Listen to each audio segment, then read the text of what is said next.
আরও নামলো কলকাতার পারদ। স্বাভাবিকের থেকে 2 ডিগ্রি কমলো কলকাতার তাপমাত্রা। কলকাতার সর্বনিম্ন তাপমাত্রা 18 ডিগ্রি সেলসিয়াস। আগামী কয়েকদিন খুব একটা তাপমাত্রা হেরফের হওয়ার সম্ভাবনা কম। বইছে উত্তরে হাওয়া। রাজ্য জুড়েই শীতের আমেজ।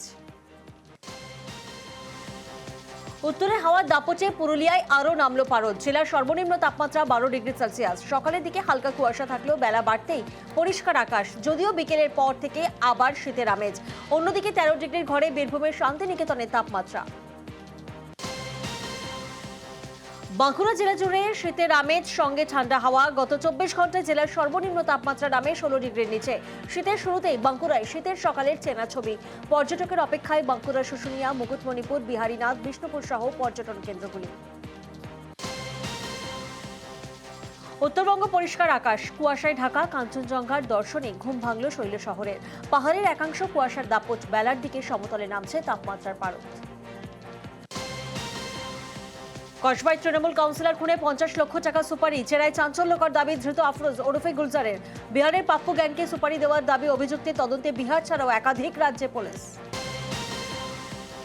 সোদপুরের রেলগেট বিকলে বিপত্তি। মধ্যরাতে বিকল হয়ে পড়ে সোদপুরের 8 নম্বর রেলগেট। রেলগেট বিকল হওয়ায় মাঝরাত থেকেই আটকে পড়ে বহু পণ্যবাহী ট্রাক। প্রায় 8 ঘন্টা পর রেলগেটে মেরামতি হলে চালু হয় রেলগেট। অফিস টাইমে রেলগেট বন্ধ থাকায় চরমে দুর্ভোগ। সমস্যায় পড়ে নিত্যযাত্রীরাও। রহরায় শিশু মৃত্যুর 15 মিনিটের মধ্যে ডেথ সার্টিফিকেট ইস্যু করায় বিতর্ক। নিয়ম অনুযায়ী মৃত্যুর 4 ঘন্টা পর ডেথ সার্টিফিকেট ইস্যু করা হয়, কিন্তু ব্যারাকপুরের বাসিন্দা 2.5 বছরের শিশু মৃত্যুর 15 মিনিটের মধ্যেই ডেথ সার্টিফিকেট লিখে পরিবারের হাতে তুলে দেওয়ার অভিযোগ। চিকিৎসক তন্ময় মাইতির বিরুদ্ধে অভিযোগ। প্রতিবাদী চিকিৎসককে দীর্ঘক্ষণ ঘেরাও করে চলে বিক্ষোভ। বাচ্চা ডাক্তারকে রাতে এখানে দেখিয়ে দেবো, দেখালাম পর তারপরে শরীরটা খুব খারাপ হয়েছিল, নিয়ে আসলাম এইখানে। ডাক্তারবাবু দাওয়াই ওষুধ দিয়েছে, তারপরে নিয়ে গেছে, দুধ খাইয়েছে, খাইয়ে পর আর বেশি হয়ে গেছে। বিএন বোস নিয়ে গেছি, ও বলছে বাচ্চা আপনার মারা গেছে।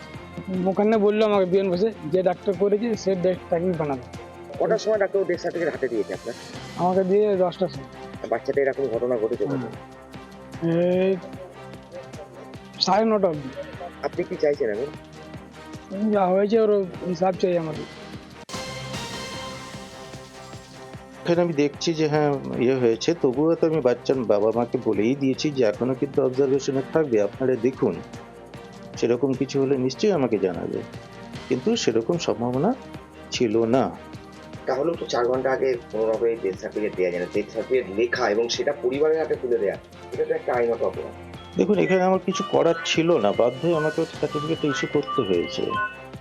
কারণ আমি এই কেসটাকে আমি যে ছেড়ে দিয়ে চলে যাব, তাহলে বাবা মা কি করবে, কোথায় যাবে, কোথায় সার্টিফিকেট পাবে? ফকিরের মেলায় প্রকাশ্যে জুয়ার আসর। নদিয়ার কালীগঞ্জের ঘটনা। কালীগঞ্জে 3 দিন ধরে চলে এই মেলা। মেলা প্রাঙ্গণেই বসেছে একাধিক জুয়ার আসর। জুয়ার থেকে গিয়ে সর্বশান্ত হচ্ছেন মেলা দেখতে আসা লোকজন। পুলিশ প্রশাসনের নজর এড়িয়ে কিভাবে প্রকাশ্যে অবৈধ কারবার চলছে তা নিয়ে উঠছে প্রশ্ন। কোন্নগরে হীরালাল পাল কলেজে ছাত্র সংসদের নির্বাচন ঘিরে বিবাদ। নির্বাচন ছাড়াই সভাপতির নাম ঘোষণার অভিযোগ।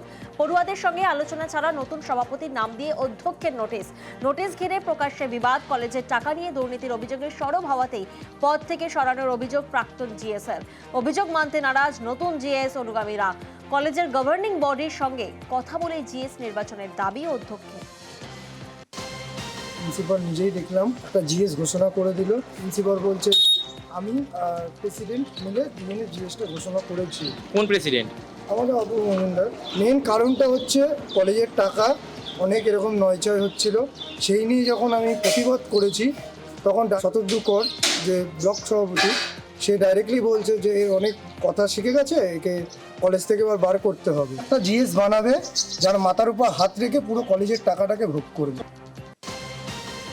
আর্থিক তরফে যে ওটা উঠছে এটা পুরো সম্পূর্ণ মিথ্যে কথা। 2খানা নমিনেশন জমা পড়েছিল প্রিন্সিপালের কাছে, ছত্তিশগড়ের লোকরা জমা দিয়েছে। জমা দেওয়ার পর সেদিনকে মারধরও করা হয়। 2টো নমিনেশনের মধ্যে ওদের নমিনেশনে এই অর্ঘজিৎ জিএস ঠিক গেল। তো আমরা প্রিন্সিপালের কাছে গেছিলাম। অর্ঘজিৎ কাদের পক্ষে রয়েছে? ছত্তিশগড়। প্রিন্সিপাল বলছে এটা ওপর থেকে জিবি থেকে ঠিক করা হয়েছে। দুপক্ষই তৃণমূল ছাত্র, কিন্তু আমরা যখন যাচ্ছি প্রিন্সিপালের কাছে, প্রিন্সিপাল আমাদের কোনো কথাই শুনছে না। নমিনেশন সম্পূর্ণ হবে কলেজের গভর্নিং বডি পরিচালনা সমিতির সিদ্ধান্ত। এটা তো ইন্টারিম আমাদের ভিতরের ব্যাপার। ভোট যতদিন না হচ্ছে আমাদের নমিনেট করতেই হবে। এই বিষয়ে কি স্যার কলেজের ছাত্রদের সঙ্গে কোনো রকম আলোচনার প্রসিডিওর কিছু কি হয়েছিল? যথেষ্ট হয়েছে। কলেজের ভেতর থ্রেড কালচার এবং মারধরের অভিযোগ উঠছে আমার কাছে- আরেকটা পক্ষের বিরুদ্ধে। এই বিষয়ে কি বলবো? আমার কাছে কোনো অভিযোগ আসেনি। আমার কাছে যদি লিখিত অভিযোগ আসে আমি নিশ্চয়ই খতিয়ে দেব। ট্যাবের টাকা গায়েবের ঘটনায় এখনো পর্যন্ত 1850 জন বঞ্চিত পড়ুয়াকে ট্যাবের টাকা পাঠিয়ে দিয়েছে রাজ্যের শিক্ষা দফতর। বাকিদের টাকাও দুদিনের মধ্যে পাঠানো হবে। অন্যদিকে স্কুল শিক্ষা দফতর রাজ্য পুলিশের থেকে বিস্তারিত রিপোর্ট চেয়েছে। সেই রিপোর্ট পেলেই যে শিক্ষকের বিরুদ্ধে অভিযোগ উঠছে তাদের বিরুদ্ধে পদক্ষেপ করবে স্কুল শিক্ষা দফতর। ট্যাবের টাকা গায়েবে ধরপাকড় চলছে। পুলিশের জালে এবার প্রাইমারি স্কুলের আরও এক শিক্ষক গ্রেফতার। চোপড়া ব্লকের মরিচা গোয়ালগঞ্জ প্রাথমিক স্কুলের শিক্ষক দিবাকর দাস। ট্যাব জালিয়াতিতে গত কয়েকদিনে চোপড়া থেকে ধৃত মোট 3 জন। ঝাড়গ্রাম থেকেও পুলিশের জালে এক। বিধাননগর পুলিশ ঝাড়গ্রাম থেকে গ্রেফতার করে অভিযুক্তকে। সরকারি সম্পত্তি ভাঙচুরে কড়া কলকাতা হাইকোর্টের বিচারপতি। কড়া ব্যবস্থার হুঁশিয়ারি। সম্পত্তি ভাঙচুরে পুলিশকে উপযুক্ত ধারায় মামলার পরামর্শ। মালদার পুকুরিয়া গ্রাম পঞ্চায়েতে ভাঙচুরের ঘটনা কেন মামলা হয়নি পুলিশকে প্রশ্ন বিচারপতি তীর্থঙ্কর ঘোষের। 1 মাস পর মামলার পরবর্তী শুনানি। হাইকোর্টের তোপের মুখে সিআইডি। টেবিলে বসে নয়, ঘটনাস্থলে গিয়ে তদন্ত করুক সিআইডি। মালদায় মাদক পাচার মামলায় কড়া পর্যবেক্ষণ বিচারপতি জয়মাল্য বাগচির। মাদক মামলায় আদালতে সিআইডি কর্তাকে হাজিরার নির্দেশ বিচারপতি। উত্তরবঙ্গে অগ্নিকাণ্ড মোকাবিলায় তৎপরতা। পাহাড়ে একাধিক নতুন দমকল কেন্দ্র। সুখিয়া পোখরি, গরুবাথান, তাগদা, ঝালং, সোনাদায় নতুন ফায়ার স্টেশন। বানারহাট, ইটাহার, জঙ্গিপুর ও গাজলেও নতুন দমকল কেন্দ্র। আগামী মাসেই দমকলের 75টি নতুন গাড়ি। রাজ্যের ফায়ার স্টেশনগুলির সার্বিক উন্নয়নে 376 কোটির কাজ জানালেন দমকল মন্ত্রী। নর্থ বেঙ্গলে এক্সিস্টিং 40টা ফায়ার স্টেশন আমাদের আছে। আরও কতগুলো ফায়ার স্টেশনের প্রপোজাল আমাদের কাছে আছে। সুখিয়া পোখরি আছে, কালিম্পংয়ে গরুবাথান আছে, ইটাহারের ফায়ার স্টেশনের প্রায়োরিটি আছে আমাদের, তাগদা আছে, ঝলং আছে, সোনাদা আছে। এই সমস্ত ফায়ার স্টেশনগুলো আমাদের প্রপোজালের মধ্যে আছে। জলপাইগুড়ি, বানারহাট এটাও টপ প্রায়োরিটির মধ্যে আমাদের আছে। আমরা মনে করি ফায়ার স্টেশনে যেমন দরকার আছে তার সঙ্গে সঙ্গে ইনফ্রাস্ট্রাকচার যাতে ভালো করা যায়। সামনের মাসের মধ্যে 75টা গাড়ি আমাদের রেডি হচ্ছে।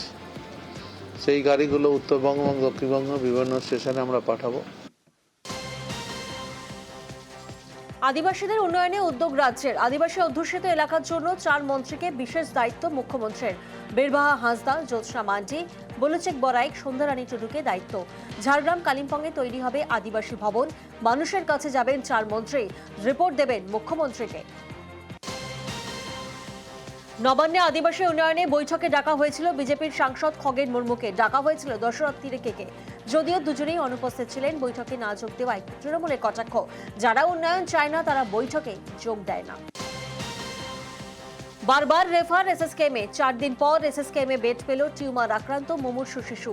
রামপুরহাট হাসপাতাল ও বর্ধমান মেডিকেল কলেজ ঘুরে অবশেষে ঠাঁই হয় এসএসকেএমে। মুমূর্ষু রোগীকে ফিরিয়ে দেয় 2 হাসপাতাল। 2 জায়গা থেকেই রেফার করা হয় এসএসকেএমে। ব্লাড রিপোর্ট ভুল আসায় হলো না কিডনির প্রতিস্থাপন। আশঙ্কাজনক রোগী। ডায়মন্ড হারবারের ডায়াগনস্টিক সেন্টারের বিরুদ্ধে অভিযোগ, ভুল রিপোর্টের কারণে ডোনার পেয়েও হলো না কিডনি প্রতিস্থাপন। মরণাপন্ন দক্ষিণ 24 পরগনার কুলপির বাসিন্দা জাহাঙ্গীর মোল্লা। সেন্টারের বিরুদ্ধে থানায় অভিযোগ পরিবারের। গাইঘাটের সমবায় সমিতির লোনের রসিদে পঞ্চায়েতের সেল। সমবায় সমিতি থেকে লোন নেওয়ার পর লোন শোধ করার পরও চিন্তায় কৃষকরা।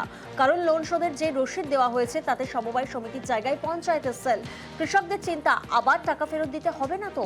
চক্রান্তের অভিযোগে সরব বিজেপি বিধায়ক। ভুল করে পঞ্চায়েতের সেল দাবি তৃণমূলের। দুর্গাপুরে 10 বিঘা জলাশয় ভরাটের অভিযোগ। 19 নম্বর জাতীয় সড়কের ধারে বিরাট জলাশয়। সেই জলাশয়ে ভরাট। এক ব্যবসায়ীর বিরুদ্ধে জলাশয় ভরাটের অভিযোগ। খবর পেয়ে ঘটনাস্থল পরিদর্শনে ভূমি রাজস্ব দফতর। ভূমি দফতরের হানায় বন্ধ জলাশয় ভরাটের কাজ। জংধরার রেলিং, তাও আবার চুরি। বাগজোলা খালপাড়ের রেলিং চুরি। কেষ্টপুর থেকে গাবতলা পর্যন্ত খালের ধারের রেলিং উধাও। দুর্ঘটনা এড়াতে রেলিং দিয়েছিল সেচ দফতর। সেই সঙ্গে সৌন্দর্যায়ন। রক্ষণাবেক্ষণের অভাবে মরচে ধরে রেলিংয়ে। আলগা হয়ে যাওয়া রেলিং চুরি হয় সহজে। ব্যবস্থার আশ্বাস হাতিয়ারার পঞ্চায়েত প্রধানের। সব জায়গায় এগিয়ে থাকলেও প্রতিবার নির্বাচনে সিউড়ি শহর এলাকায় পিছিয়ে তৃণমূল, যা ভালো লাগার নয়। সবাই ভোট দিয়ে উৎসাহিত করুন। বীরভূমের সিউড়ি জল প্রকল্পের শিলান্যাসে অনুষ্ঠানে এসে বললেন বীরভূমের সাংসদ শতাব্দী রায়। মেদিনীপুর মেডিকেলে ওষুধের সংকট, মিলছে না জীবনদায়ী ওষুধ, এমনকি হাসপাতালে অমিল সাধারণ সিরিঞ্জও। পয়সা খরচ করে বাইরে থেকে কিনতে হচ্ছে ওষুধ। সমস্যার কথার স্বীকার হাসপাতাল কর্তৃপক্ষ। বুধবার মহারাষ্ট্রে ভোট, ঝাড়খণ্ডের শেষ দফা, সঙ্গে উপনির্বাচন। ভোটের বাজারে চলছে দেদার টাকার খেলা। নির্বাচন কমিশনের হিসেব বলছে এখনো পর্যন্ত বাজেয়াপ্ত হওয়ার অঙ্ক ছাড়িয়ে গিয়েছে 1000 কোটি টাকা। বাজেয়াপ্ত সামগ্রীর তালিকায় রয়েছে নগদ, মাদক, মদ।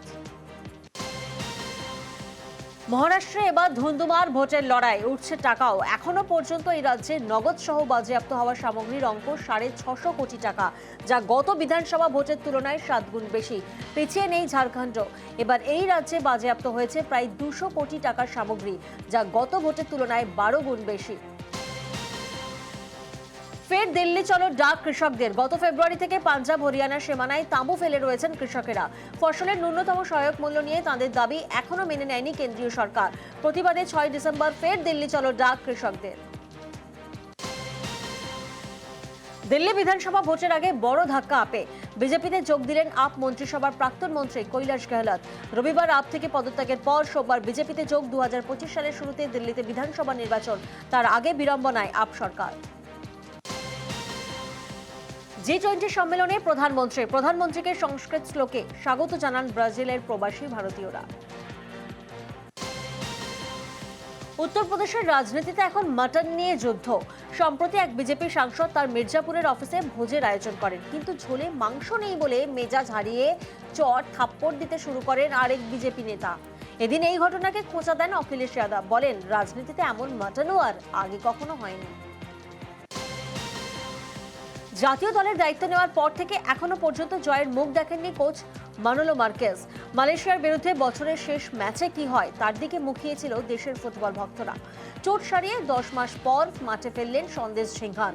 তিনি ফিরলেও জয়ের রাস্তাতে ফিরতে পারল না ব্লু টাইগার্সরা।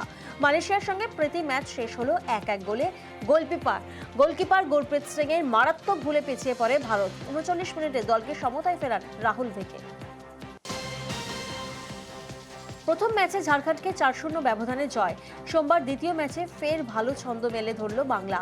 কল্যাণী স্টেডিয়ামে উত্তরপ্রদেশের বিরুদ্ধে 7-0 গোলে জিতল বাংলা। দুর্দান্ত একটা পারফরম্যান্স। বাংলার মূল পর্বে ওঠা কার্যত নিশ্চিত। উত্তরপ্রদেশের বিরুদ্ধে বাংলার জোড়া হ্যাট্রিক।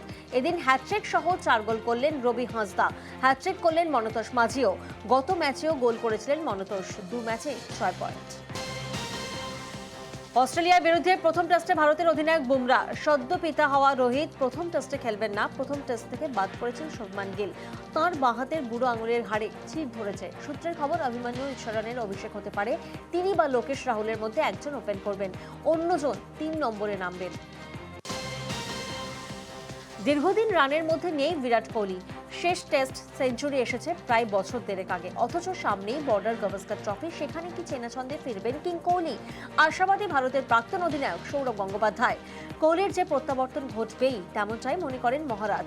সেই সঙ্গে গম্ভীরকে আরও সময় দিতে চান তিনি। সৈয়দ মুস্তাক আলী ট্রফিতে বাংলার নেতৃত্বে সুদীপ ঘরামি। দলের অন্যতম শক্তি মোহাম্মদ সামির অন্তর্ভুক্তি। রঞ্জি ট্রফিতে প্রতিযোগিতামূলক ক্রিকেটে তার দুর্দান্ত প্রত্যাবর্তনের পর তারকা ভারতীয় পেসার মোহাম্মদ সামি এবার আসন্ন সৈয়দ মুস্তাক আলী T20 ট্রফিতে বাংলার বোলিং আক্রমণের নেতৃত্ব করবেন এবং তার সঙ্গে তরুণ ও প্রতিভাবান ব্যাটসম্যান সুদীপ ঘরামিকে টুর্নামেন্টের অধিনায়ক করা হয়েছে বলে সোমবার ঘোষণা করা হয়েছে।